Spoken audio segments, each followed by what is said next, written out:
आदाब नाजरीन, मैं नाज मिर्जा। अवाम टीवी खबरनामे में आपका खैर मकदम है। आइए डालते हैं सबसे पहले आज की अहम सुर्खियों पर एक नजर।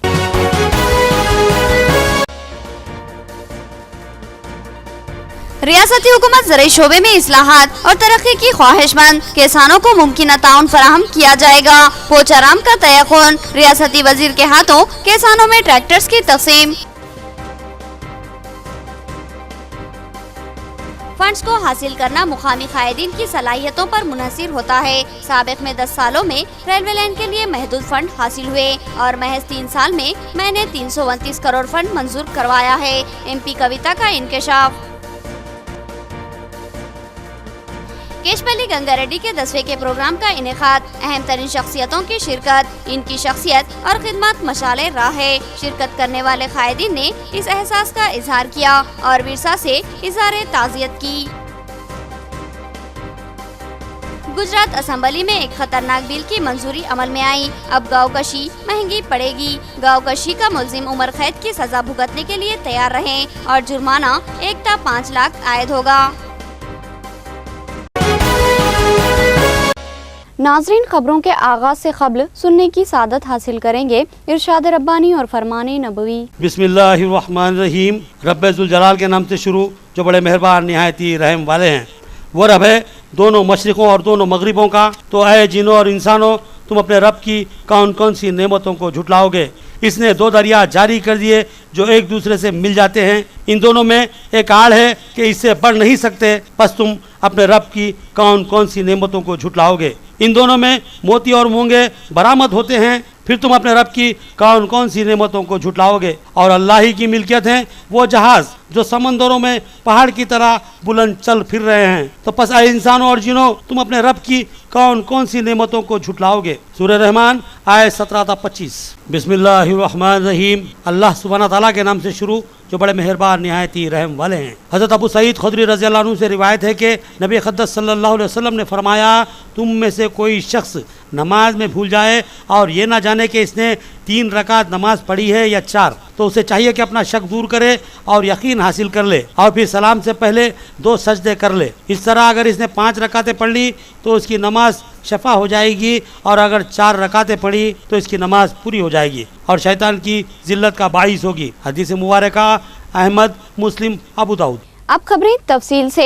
रियासती वजीर के हाथों किसानों में ट्रैक्टर की तकसीम अमल में आई। उन्होंने कहा कि ज़राई शोबे में इनकलाबी तब्दीलियां लानी है और रियासती हुकूमत किसानों को हर मुमकिन ताउन फराहम करेगी। उन्होंने इस मौके पर किसानों को गिरा कद्र मशवरे दिए। जिला कलेक्टर ग्राउंड में मुनक़िदा एक शानदार तकरीब में रियासती वजीर ज़राअत पोचाराम श्रीनिवास रेड्डी के हाथों किसानों में जदीद व असरी ज़राई ट्रैक्टर्स की तकसीम अमल में आई। इस मौके पर इस प्रोग्राम में रुकन असम्बली निज़ामाबाद अर्बन डीगाला गणेश गुप्ता, रुकन असम्बली बोधन शकील आमिर, रुकन असम्बली आरमूर जीवन रेड्डी, जिला परिषद चेयरमैन दफेदार राजू के अलावा दिगर कई अहम कायदीन व कारकुन मौजूद थे। इस मौके पर रियासती वजीर ने किसानों को ये ट्रैक्टर हवाले किए। क़ब्ल अज़ीं उन्होंने इस ट्रैक्टर को चलाकर भी देखा और इनके ट्रैक्टर चलाने के मौके पर ट्रैक्टर पर MLAs और ZP चेयरमैन भी सवार थे। पोचाराम श्रीनिवास रेड्डी ने किसानों को मशवरा दिया कि ट्रैक्टर खेतों में चलाने के लिए होता है, सड़कों पर भगाने के लिए नहीं। उन्होंने कहा कि ट्रैक्टरों की वजह से कई सड़कें बर्बाद हुई हैं। उन्होंने बताया कि सड़कें भी अवामी मिल्कियत है और इसका तहफ़्फ़ुज़ भी लाजमी है। उन्होंने कहा कि ट्रैक्टर को सड़कों पर लाने से पहले इसके आयनी खेतों में चलने वाले पहिए अलहदा कर लें। इसके अलावा रियासती वजीर ने अपने तजुर्बे से किसानों को मजीद गिरा कद्र मशवरे दिए। రోటవేటర్లకు, తార్పాలిళ్లకు, స్ప్రేయర్లకు, చిన్న చిన్న సామాన్లకు, వీడళ్లకు, బెడ్ వేయడానికి కోసం ఒక ట్రాక్టర్కు ఇప్పుడు బెడ్ మీద పంట వేసుకుంటే, డ్రిప్ వేసుకుంటే మంచి పంట వస్తుంది. ఆ బెడ్ వేయడానికి కూడా యంత్రం ఉంది. ఇవన్నీ కలుపుకొని రాష్ట్రం మొత్తం మీద 200 కోట్లు కేటాయించాం సబ్సిడీ. ఈ 200 కోట్లకెళ్ళే మన నిజామాబాద్ జిల్లాకు 9,50,00,000 ఇచ్చాం। बहैसियत MP मेरी 3 साला कारकर्दगी इत्मीनान बख्श है। अवाम ने मुझ पर एतमाद किया था और मैंने इनकी उम्मीदों के मुताबिक काम किया और मुस्तकबिल में भी काम करती रहूंगी। रुकने पार्लिमान के कविता ने अपनी 3 साला कारकर्दगी की तफसीलात को मंजर आम पर लाया।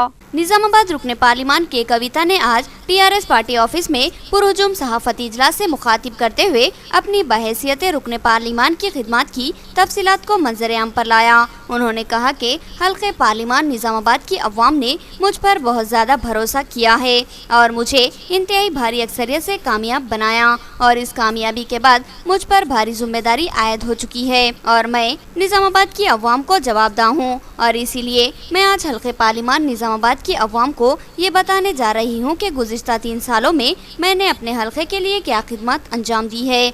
रुकने पार्लिमान ने कहा कि मुझे अपने हल्के की अवाम की जो मोहब्बत और इत्तेमाद हासिल हो रहा है, मैं इससे अंदाज़ा लगा सकती हूँ कि हल्के पार्लिमान की अवाम मेरी कारकर्दगी से मुतमईन है। क़ब्ले अज़ी MP कविता ने निजामाबाद हल्के पार्लिमान की अवाम को नए तेलुगु साल उगादी की मुबारकबाद दी और कहा कि अब इस नए साल में हम एक नए जज्बे और एतमाद के साथ तरक्की की नई मंजिलों का सफर शुरू करेंगे। उन्होंने अपनी कारकर्दगी पर रोशनी डालते हुए बताया कि रियासती वजीर आला के चंद्रशेखर राव की सरपरस्ती व ताउन और जर्री मशवरों के साथ उन्होंने बाअज़्म जद्दोजहद की थी और इसके खातिर ख्वाह नताइज सामने आए हैं। उन्होंने बताया कि इनके हल्के पार्लिमान में मिशन भगीरथा के जरिए हल्के के हर मुआवजे के हर घर तक पानी की सरबराही के इक़दाम किए जा रहे हैं और 2197 करोड़ रुपए के मसारिफ से पार्लिमानी हलकों के 9000 मकानों तक पानी के पाइपलाइन पहुंचाने का काम हो रहा है। इसी तरह ज़राई तरक्की के लिए ज़ख़ायर-ए-आब की वसअत और सतह-ए-आब में इजाफे के लिए तालाबों की मरम्मत और गहराई में इजाफा करवाया गया है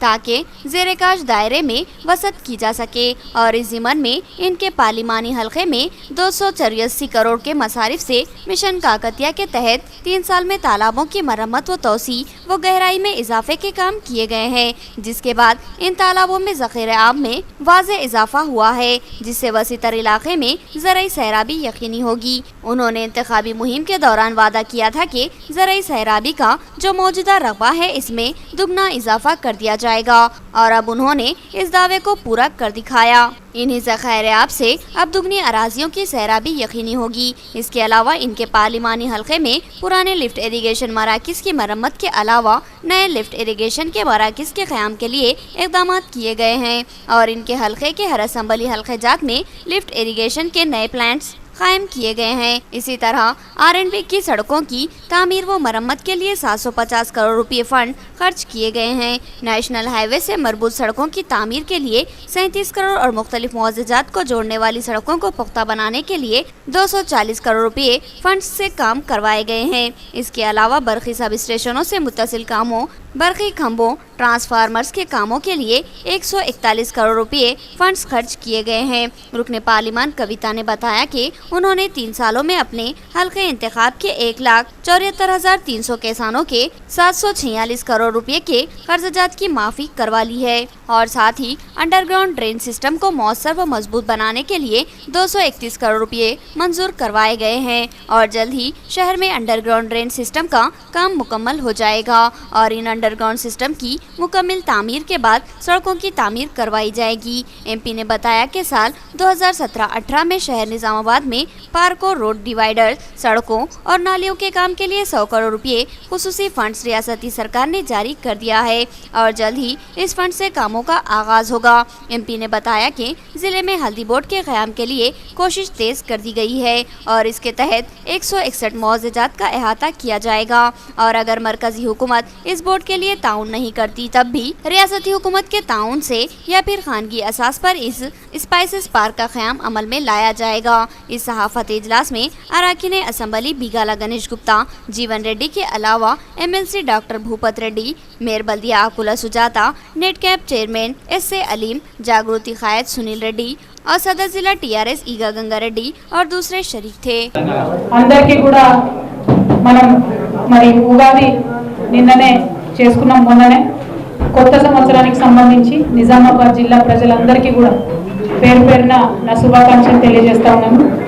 ఈ కొత్త సంవత్సరం అందరి జీవితాల్లో కూడా వెలుగు నింపాలని చెప్పి మనస్ఫూర్తిగా నేను ఆకాంక్షిస్తా ఉన్నాను।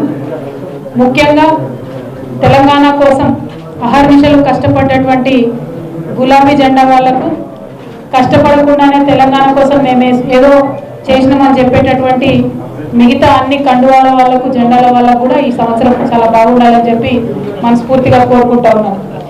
అదేవిధంగా మరి ప్రతి కొత్త సంవత్సరం వచ్చినప్పుడు పోయినసారి మన సంవత్సరం ఎట్లా ఉన్నది, మనం చేసిన పనులు ఎట్లా ఉన్నాయి అనేటటువంటి అంశాన్ని ఒక్కసారి ప్రజలకు వివరించి చెప్పవలసినటువంటి బాధ్యత ఉన్నది అని చెప్పి నేను భావిస్తా ఉన్నాను।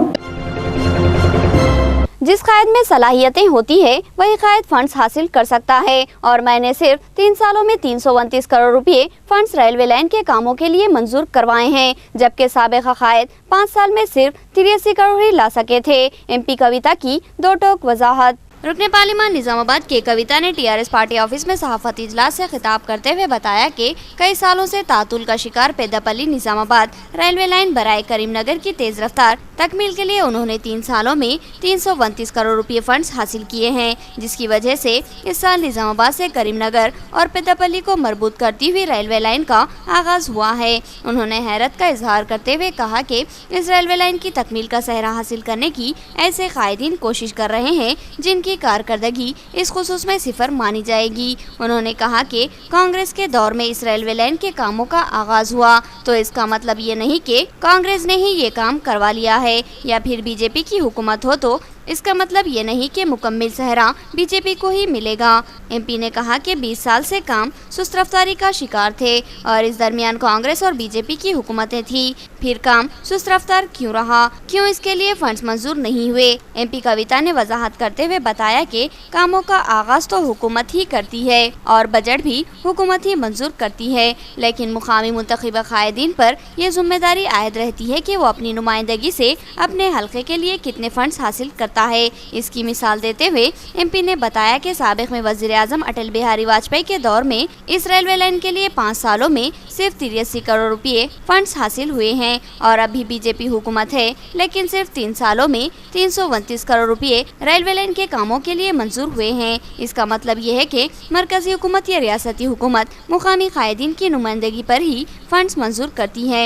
उन्होंने कहा कि साबिक में निजामाबाद रुकने पार्लिमान ने इस मामले में दिलचस्पी नहीं ली थी, इसलिए फंड्स मंजूर नहीं हुए थे, लेकिन उन्होंने अपने मुंतखब होने के बाद पहले ही साल में उस वक्त के वजीर रेलवे से 5 बार मुलाकात की थी और उसी साल के बजट में 56 करोड़ रुपए मंजूर करवाए थे और फिर इसके दूसरे ही साल मुसलसिल नुमाइंदगी करते हुए 200 करोड़ के भारी रिकॉर्ड फंड्स मंजूर करवाए थे और तीसरे साल फिर एक बार 74 करोड़ रुपए फंड्स मंजूर करवाए हैं और महज 3 सालों में 329 करोड़ रुपए के भारी फंड्स रेलवे लाइन की तकमील के लिए हासिल किए हैं। और इस कारकर्दगी के बावजूद नुक्ताचीनी करने वाले खुद ही गौर करें कि उन्होंने अपने म्याद में कितना फंड मंजूर करवाया था। MP ने कहा कि उन्होंने इंतखाबात में अपना खुसूसी इंतखाबी मैनिफेस्टो रखा था, जिसमें निजामाबाद की अवाम से महज 4 वादे किए गए थे, जिसमें सबसे पहला तयखुन ये दिया गया था कि हर घर को साफ पीने का पानी सरबराह किया जाएगा और मिशन भगीरथा के तहत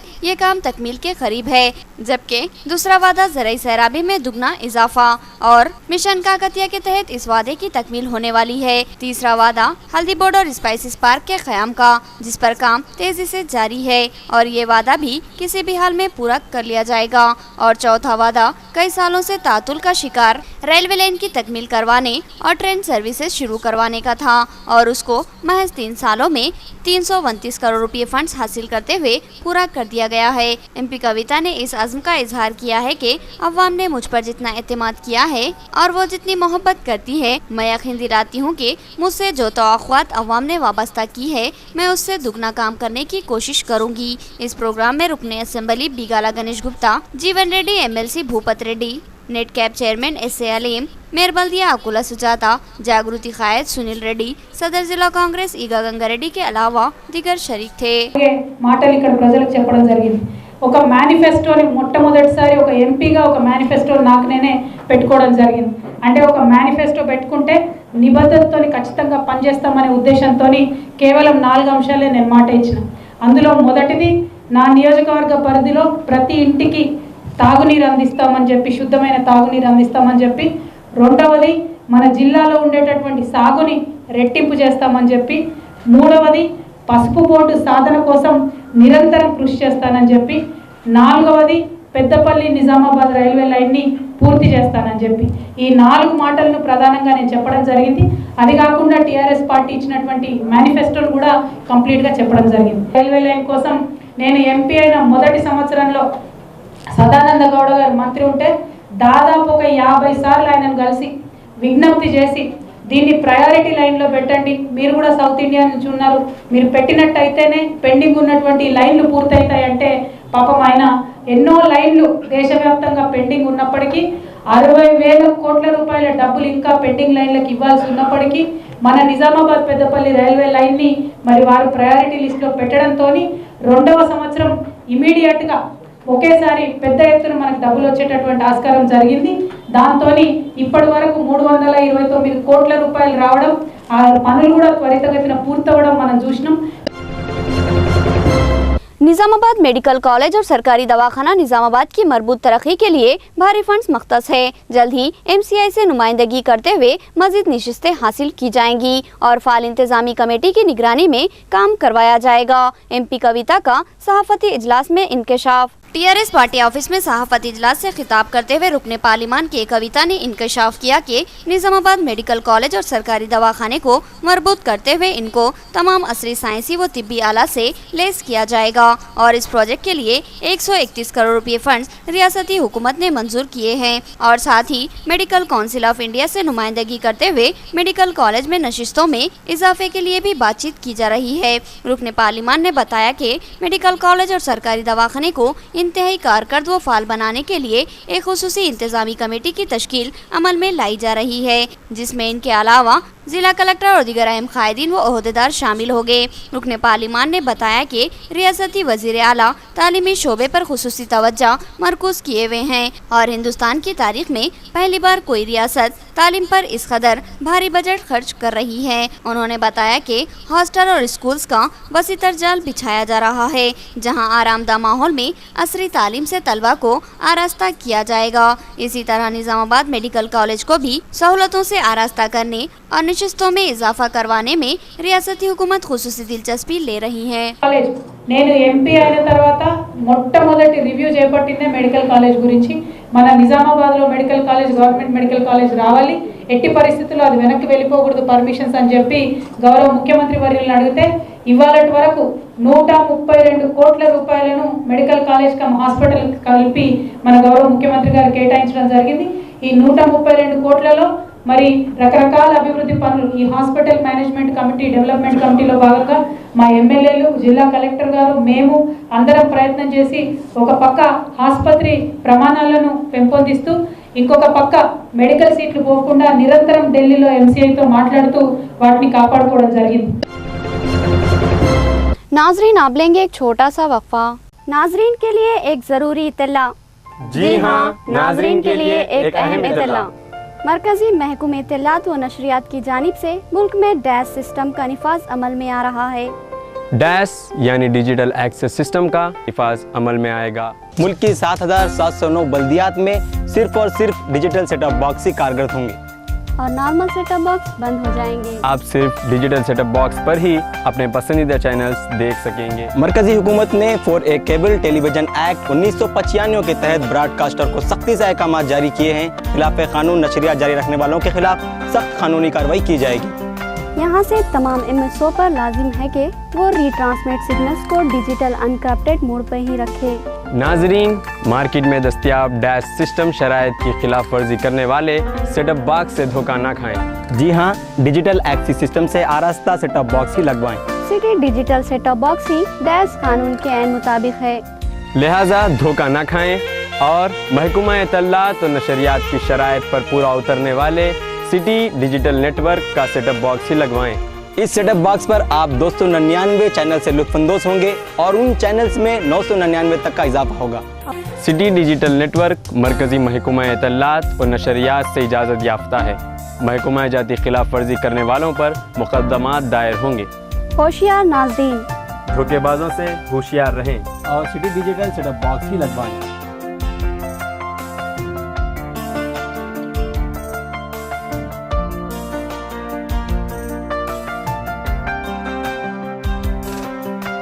आज़ादी के बाद माइनॉरिटीज के हक में अब तक का सबसे बड़ा फैसला तेलंगाना के CM के चंद्रशेखर राव ने किया कि तेलंगाना के तमाम अजला में अब 201 रेजिडेंशियल स्कूल का क़याम खाने पीने और रहने की तमाम आला सहूलियात के साथ, और वो भी बिल्कुल मुफ्त। क्योंकि केसीआर का विजन है, हर बच्चा पढ़ेगा तो ही गोल्डन तेलंगाना बनेगा। अपने बच्चों को तालीम के जेवर से आरास्ता कीजिए और सुनहरे तेलंगाना की तामीर में हिस्सा लीजिए। दाखिले जारी हैं। मजीद मालूमात के लिए हमारा नंबर नोट कीजिए। वक्फे के बाद दोबारा आपका इस्तकबाल है।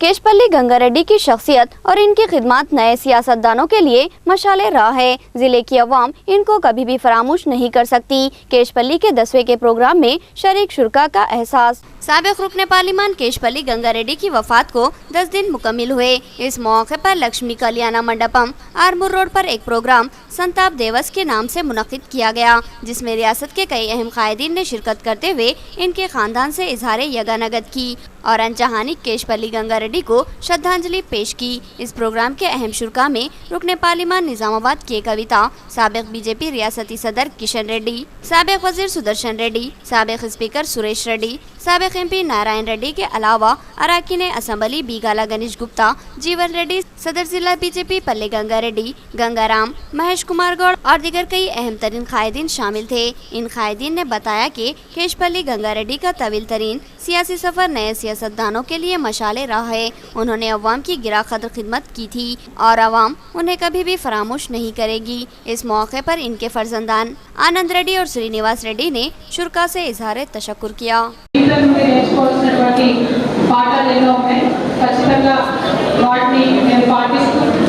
కేంద్రం నుండి మన జిల్లాకు రావాల్సిన నిధులు కావచ్చు, జరగాల్సిన పనులు కావచ్చు, వాటన్నిటి మీద కూడా శ్రద్ధ పెడుతూ పనిచేస్తాం. కేశపల్లి గంగారెడ్డి గారు అంటే గౌరవ ముఖ్యమంత్రి వర్యులు చంద్రశేఖరరావు గారికి అపారమైనటువంటి గౌరవం.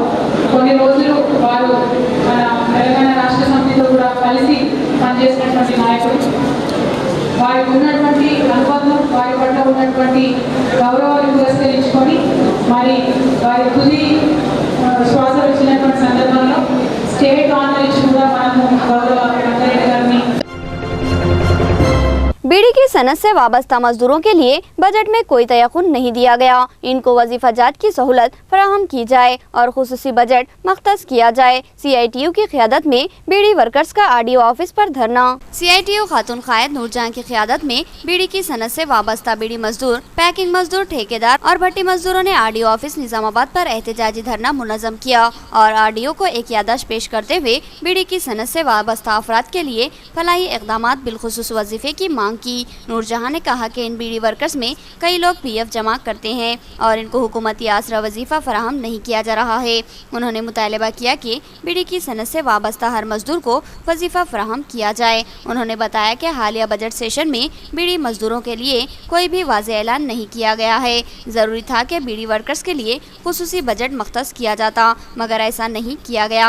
उन्होंने मुतालबा किया कि हुकूमत फिलफौर बीड़ी मजदूरों के मसाइल की यकसुई करे और इनके वजीफेजात को यकीनी बनाए। बसूरत दीगर उन्होंने सख्त एहतजाज का इंतबा दिया। రాష్ట్ర వ్యాప్తంగా దేశవ్యాప్తంగా ఇవాళ బీడీ కార్మికులు మన రాష్ట్రంలో తెలంగాణ రాష్ట్రంలో 7 లక్షల బీడీ కార్మికులు ఉన్నారు. ఇవాళ నిజామాబాద్ జిల్లాలో 1.5 బీడీ కార్మికులు, ఇవాళ అనేక మంది బీడీ కార్మికులు, చాట్ అండ్ ప్యాకర్లు, అదే విధంగా ठेकेदाరులు అనేక మందికి ఇవాళ పిఎఫ్ ఉన్న వాళ్ళకు కనీసం పింఛన్ ఏదైతే ఉందో గవర్నమెంట్ జీవన వృత్తి ఈ రోజు వరకు చాలా మందికి రాలేవు. ఇవాళ అదే విధంగా ఇవాళ అందరూ కలిసి ఇవాళ జీవన వృత్తి ఇవ్వాలని ఉద్దేశంతో RDO ఆఫీస్ కార్యాలయం దగ్గర ధర్నా పెట్టుకోవడం జరిగింది। कमिश्नर बल्दिया बोधन की मनमानियों से काउंसलर्स बरहम। मकानों को बाकायदा बनाने में अदम दिलचस्पी का मुजाहरा करने का कमिश्नर पर इल्जाम। मजलिस और कांग्रेस के अराकीन बल्दिया ने इजलास से वॉकआउट किया और कोरम की कमी की वजह से इजलास मुलतवी कर दिया गया। बोधन बल्दिया इजलास से आज कांग्रेस और MIM के काउंसलर्स ने वॉकआउट कर दिया।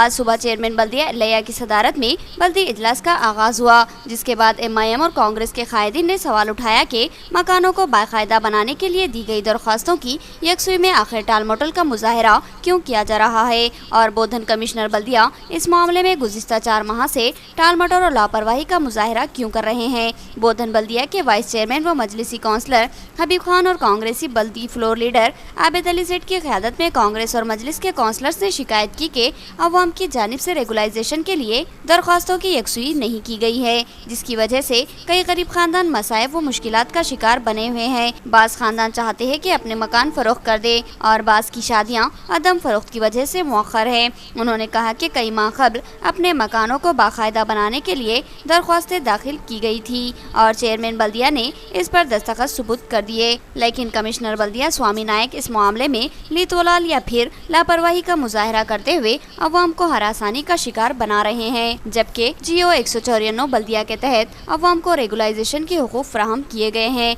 लेकिन इसकी सरी खिलाफ वर्जी की जा रही है। मजलिसी व कांग्रेसी काउंसलर्स ने इसकी वजाहत चेयरमैन बल्दिया और कमिश्नर से तलब की, लेकिन कोई इत्मीनान बख्श जवाब न मिलने पर इन काउंसलर्स ने चेयरमैन के पोडियम पर धरना मुनज़्ज़म किया और फिर बादिज़ां उन्होंने इजलास से वॉकआउट कर दिया। कांग्रेसी और मजलिसी काउंसलर्स के वॉकआउट के बाद इजलास में कोरम की कमी वाक़ई हुई, जिसकी वजह से इस बल्दी इजलास का इल्तिवा अमल में लाया गया। वाज़ेह रहे कि 35 रुकनी मजलिसी बल्दिया बोधन में कांग्रेस के 9 और मजलिस के 5 अराकीन बल्दिया है, जिन्होंने आज वॉकआउट कर दिया। इजलास मौजूदा अराकीन की तादाद के लिहाज से वॉकआउट के कोरम का मसला दरपेश आया और फिर इजलास को मुलतवी करना पड़ा।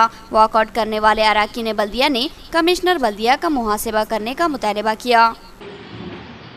कितने लोग बोले, कितने रोज बोलते रहेंगे, वही क्या बात है, मार्केट में वही क्या ऐसा कई लोग रोए, गरीब है, कोई शादी करने के वाले तैयार है, सब शादी करने की शादी गई, बिका तो जो शादी करें उनके बैठे हुए गवर्नमेंट सेंट्रल गवर्नमेंट फंड 14 महीना सब डॉक्यूमेंट देके 14 मंजूर మరి చెప్పిన తర్వాత మరి ఆయన ఏ కారణాల చేయలేదు, ఎందుకంటే ఆ రోజు ఖచ్చితంగా కమిటీలో చెప్పాను. ఎందుకంటే వాస్తవంగా 194 అనేది వాళ్ళు పైసలు కట్టినాయి, వాళ్ళు ఈరోజు అక్కడ ఉంటున్నాయి, ఆ స్థలాలు కానీ ఆ ఇల్లు కానీ అలా గుడిసెలు కానీ వాళ్ళ పేరు మీద ఎన్నడో శాంక్షన్ అనేవి ఉన్నాయి. नाज़रीन, अब देखेंगे रियासती, कौमी और आलमी मंजरनामा।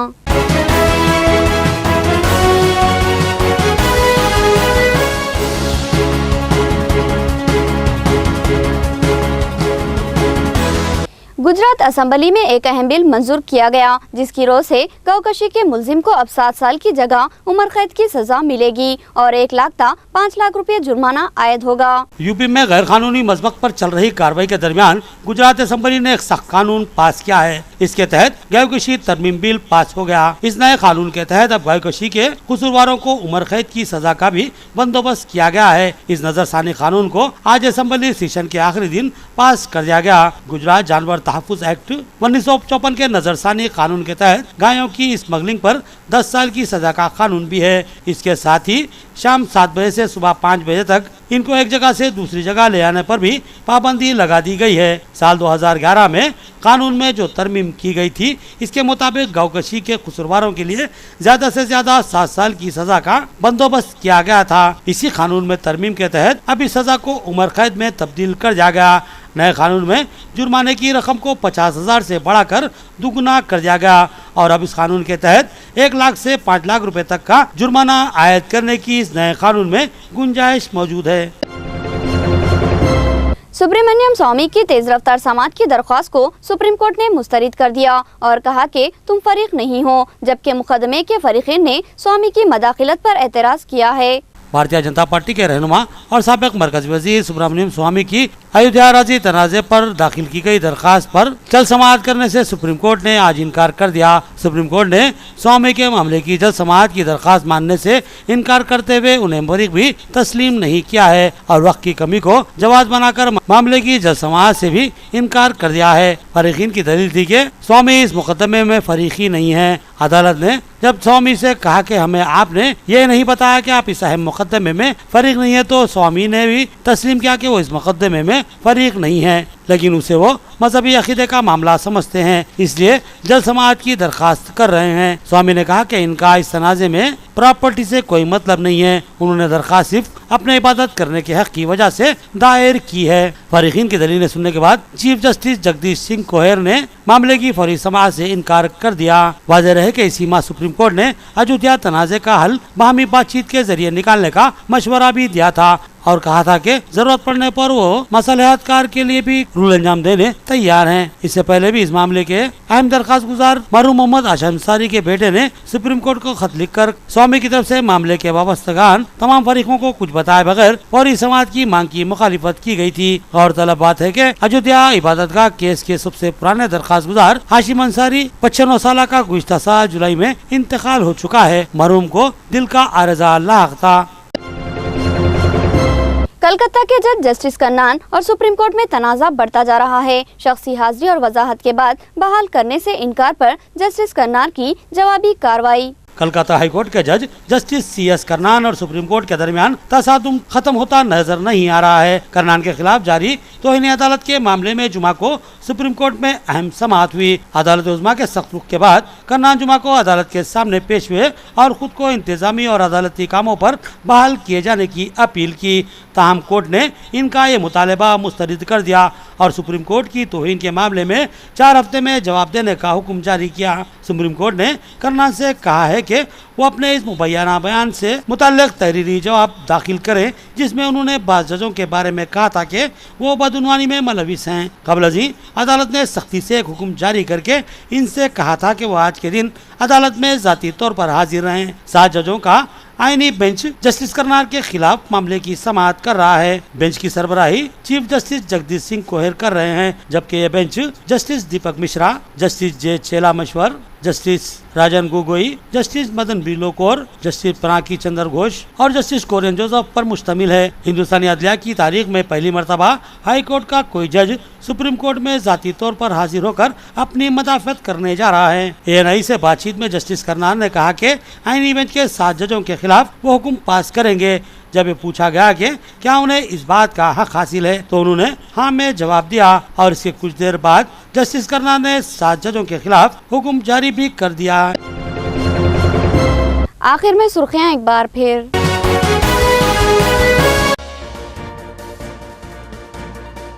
रियासती हुकूमत ज़राई शोबे में इस्लाहात और तरक्की की ख्वाहिशमंद, किसानों को मुमकिन ताउन फराहम किया जाएगा। पोचाराम का तयक़ुन, रियासती वजीर के हाथों किसानों में ट्रैक्टर्स की तक़सीम। फंड्स को हासिल करना मुकामी कायदीन की सलाहियतों पर मुनहसिर होता है। साबिक़ में 10 सालों में रेलवे लाइन के लिए महदूद फंड हासिल हुए और महज 3 साल में मैंने 329 करोड़ फंड मंजूर करवाया है। MP कविता का इंकशाफ। केशपल्ली गंगा रेड्डी के 10वें के प्रोग्राम का इनेकाद, अहम तरीन शख्सियतों की शिरकत, इनकी शख्सियत और खिदमत मशाले राह है। शिरकत करने वाले कायदीन ने इस एहसास का इजहार किया और विरसा से इज़हार ताज़ियत की। गुजरात असम्बली में एक खतरनाक बिल की मंजूरी अमल में आई। अब गाँवकशी महंगी पड़ेगी। गाँवकशी का मुल्जिम उम्र कैद की सजा भुगतने के लिए तैयार रहें और जुर्माना 1 ता 5 लाख आयद होगा। खबरें इतनी ही। नई खबरों के साथ फिर मुलाकात होगी, तब तक के लिए दे इजाज़त। अल्लाह हाफिज़।